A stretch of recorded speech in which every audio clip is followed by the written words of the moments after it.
When taking a look at some of the most popular shows from the past few years, I noticed a sort of trend for characters that tended to leave a big impact on the audience. For example, the official Avatar: The Last Airbender YouTube account put out a poll where they asked who fans thought had the most interesting arc in the show. The poll was clear, with 76% voting for Zuko. Similarly, in both Japan and the US, My Hero Academia fans voted on their favorite character, with the winner being Katsuki Bakugo in both regions. Clearly, there's something that these characters have in common, and I think it has to do with their character archetype. Character archetypes are basically character templates that reflect human nature or common types of people. For today, I want to talk about the character archetype of angry characters. Angry characters can often come off as frustrating or annoying, as many characters are angry for no reason. But if done correctly, these angry characters can create an emotional impact that many others cannot. Anger is a secondary emotion, meaning that there is always a primary emotion that is causing one's anger. This can be used to create characters with depth and internal conflict that can rival that of the main character. There are many pieces that can make an angry character complex and entertaining, and that is what I wish to discuss in this video. Bakugo is a very divisive character. Many find him frustrating and overly cartoony, while others consider him intriguing and entertaining. Since a young age, Bakugo has always dreamed of being the strongest hero in the world. However, since he grew up being told how amazing he is, he developed a flawed perspective, believing he was already the best. As the show goes on, he realizes that he isn't as perfect as he had previously thought, which you can clearly see in the following clip.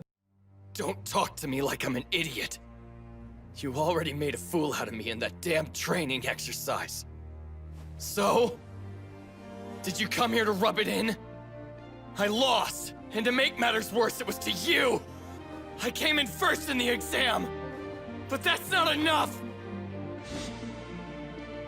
When I was watching that ice guy, I realized I couldn't beat him in a head-to-head fight! Launching a large-scale attack indoors was a foolish move. Crap! I even agreed with what that girl said! My attack was so stupid! Damn it! Damn it! Damn it! Damn it! Ugh. Enjoy that win, Deku! You won't get another! I'm just getting started! Got that? I'm gonna end up the #1 hero no matter what! Angry characters often have a big issue with self-doubt, seen with how Bakugo is afraid to admit that he would lose in a fight against one of his classmates. Look, I can't play a sport to save my life, but I still say that I can fucking body my friends in anything. Despite the fact that people put off this confidence, he and many other angry characters struggle with doubting themselves and their abilities. Bakugo is well aware of the fact that he needs to improve in order to keep up with his classmates, and I sure as hell know that I'm terrible at sports. But while I'm willing to openly admit I'm bad at sports, Bakugo hides this self-doubt behind his anger. However, something that is very prominent with angry characters is a moment in which this defense mechanism crumbles. It's when all of the walls of anger that they have built up to hide their struggles fall, and the audience is finally able to see why these characters act the way they do. For Bakugo, it happens in Season 3, Episode 23 of the show. Earlier in the season, Bakugo is kidnapped by villains, and the current #1 hero, as well as Bakugo's idol, has to put his life on the line to save him. In the end, All Might loses his power and is forced to retire. The rest of the world has to mourn the loss of their #1 hero. A storm has begun to brew inside of Bakugo. This storm continues to brew until episode 23, in which Bakugo's walls finally fall and he breaks down. He brings Deku out to the first place where they fought, and tries to vent out his anger towards Deku and himself by fighting him again. However, Bakugo isn't able to keep himself together. Hey! Are you alright? Don't you dare worry about me! Attack me! Why won't you fight back? Why did I end up having to chase after someone who was always so far behind me? Why did a damn small fry like you get strong and become the #1 hero's sidekick? His favorite? You got so much better, and I destroyed All Might! In this scene, Bakugo beats himself up for the fact that he has to try so hard to keep up with Deku. This further shows his self-doubt, as he doesn't understand why Deku has been improving so much more than him, despite trying just as hard to be the best. I admired him so much, but it's because of me that he ended up losing his power! If I had been stronger, if I hadn't been kidnapped by villains, then it never would have happened. All Might knows it was my fault, but hasn't said anything. Everyone has to know, though! I can't get it out of my head! It's like it's constantly playing on loop! So what the hell am I supposed to do? Bakugo then blames himself for All Might's retirement, saying that since he was the one that was kidnapped, everything is his fault. This truly shows the complexity of this character archetype as he hides behind walls of anger until they come crashing down, finally letting the audience know what has been brewing inside of him. This creates an even bigger piece of this character archetype, which I will talk about in the next part of this video. Inner conflict is the battle that is fought inside of a character. It's the fight between two opposing motivations that creates emotional conflict for a person. I believe that this is integral to almost all character archetypes, but especially angry characters.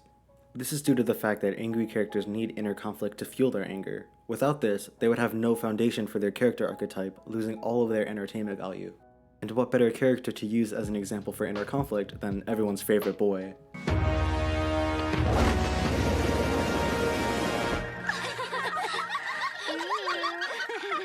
Zuko has the best character arc ever written, don't at me. He is the perfect embodiment of inner conflict, as he struggles with the fight between good and evil for the entire show. This inner conflict creates anger inside of Zuko, due to the way his life has been up to this point. At a young age, Zuko was challenged to a duel by his father just for speaking out of turn. This resulted in him being permanently scarred and banished from his nation, with the only way to come back being capturing the Avatar. Prince Zuko, you must try this cake!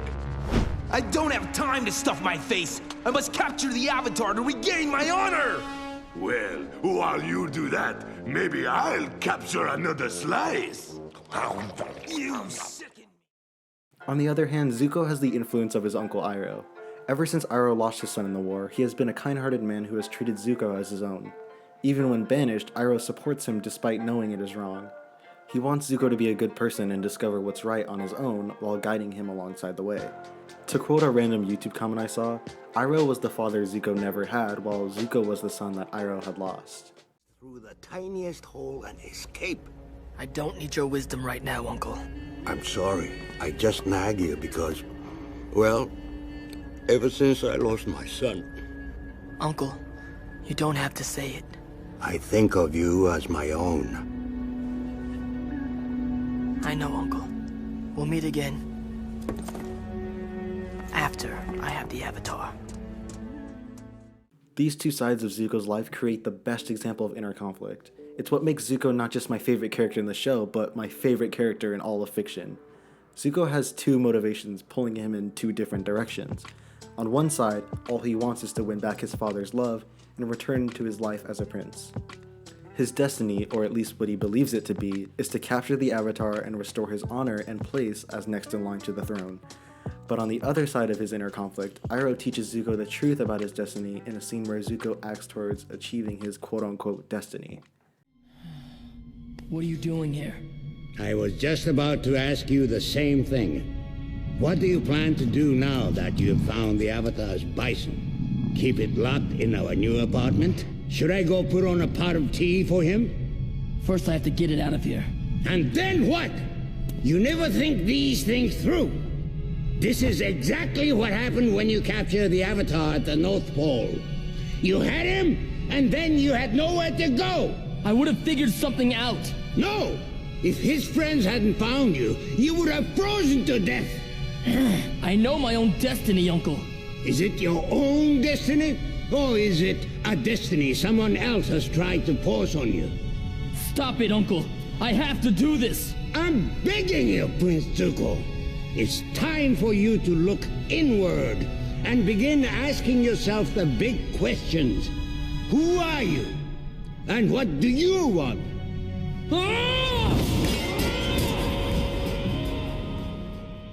Iroh is trying his best to teach Zuko that he doesn't have to follow the destiny that his father pushed onto him.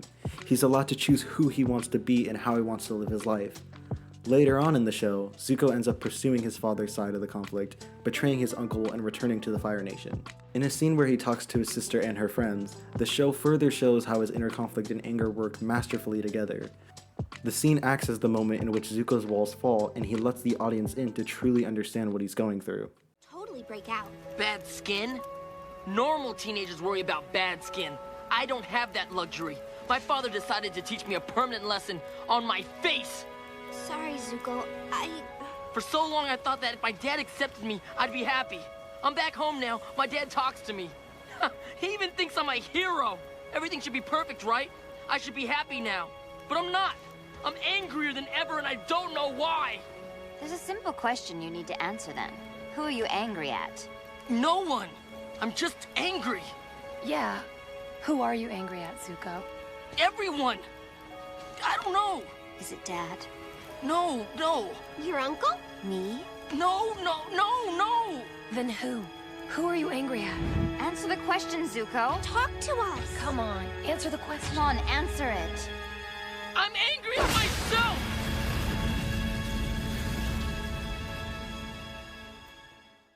Inner conflict runs Zuko's entire character, as well as fueling his anger. Furthermore, as Zuko goes to his uncle to learn more about his past, he learns that his great-grandfather on his father's side was a cruel leader of the nation, while his great-grandfather on his mother's side was a former Avatar.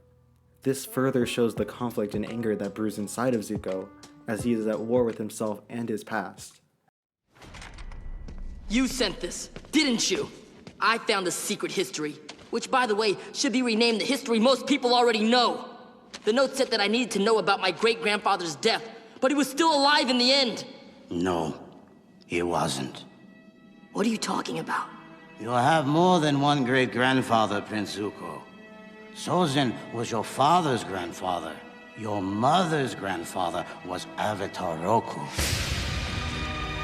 Why are you telling me this? Because understanding the struggle between your two great-grandfathers can help you better understand the battle within yourself. Evil and good are always at war inside you, Zuko. It is your nature, your legacy. But there is a bright side. What happened generations ago can be resolved now by you. Because of your legacy. As we experience inner conflict and self-doubt with characters such as Bakugo and Zuko, we truly get to understand their character archetypes. We learn that they are people that are truly struggling. Despite their rigid personalities and rough exteriors, this character archetype can be used to captivate the audience because it feels so real. I mean, aren't we all struggling with choices to make and self-doubt? I think that's why angry characters are some of my favorites. Angry characters are just so human.